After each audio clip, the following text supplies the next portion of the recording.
الرحمن الرحيم. هتكلم النهاردة عن مغص الرضيع. مغص الرضيع هو ألم أو بمعنى أصح معاناة للأم في أول شهور العمر لابنها الجديد.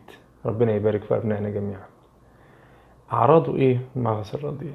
هو غالبا بيجي في أول 3 شهور من العمر وممكن يمتد لأول 5 شهور كمان.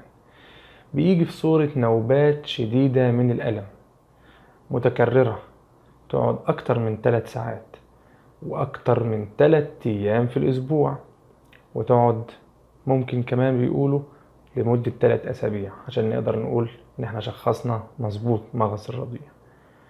مشكلته إنه بيبدأ من غير سبب وكمان ملوش علاج وهيزول من غير سبب. يعني الطفل بيفضل 3 ساعات بيعاني من ألم ملهوش سبب واضح، بيصرخ، بيتألم، وشه بيحمر، ايديه قبضة ايده الاتنين بيقفلهم، يجيب رجله على بطنه ويحركها، جسمه كله بيبقى متخشب، ممكن يبقى متني بظهره لان هو بيحاول يتجنب الألم بقدر على قد ما بيقدر. 3 ساعات حتى لو الأهل حاولوا يتمشوا بيه ويتحركوا بيه ما بيسكتش. ده مغص الرضيع. أهم حاجة فيه هو الحمد لله ما فيش ليه أي مضاعفات ولا ليه أي مشاكل، لكن أهم حاجة فيه إن احنا نطمئن إنه مش سبب تاني للبكاء هو اللي مخلي ابني بيبكي. فلما ابني يبقى بيبكي بالوصف اللي احنا قلناه ده غالبا مغص هو مغص الرضيع. لكن لازم اطمن على ابني، ابص على ودانه، ابص على صوابع ايده تكون لفه عليه شعره، ودانه زي ما قلنا نازل منها افرازات او بيتألم منها لما بلمسها، حران، في تسلخات تحت، ابص في فمه ممكن يكون فيه طفح جلدي، ممكن يكون مناخيره مقفوله مش عارف ياخد نفسه كويس متضايق، ممكن يكون المناخ المكان اللي احنا فيه برد فمحتاج يتدفى، حر محتاج ان هو اخلي الجو بالنسبه له الطف. فلازم تدوروا على السبب، تبص على بطنه ممكن يكون فيه انتفاخات، كل ده حاولوا برضو في ال3 ساعات نعمل اللي علينا.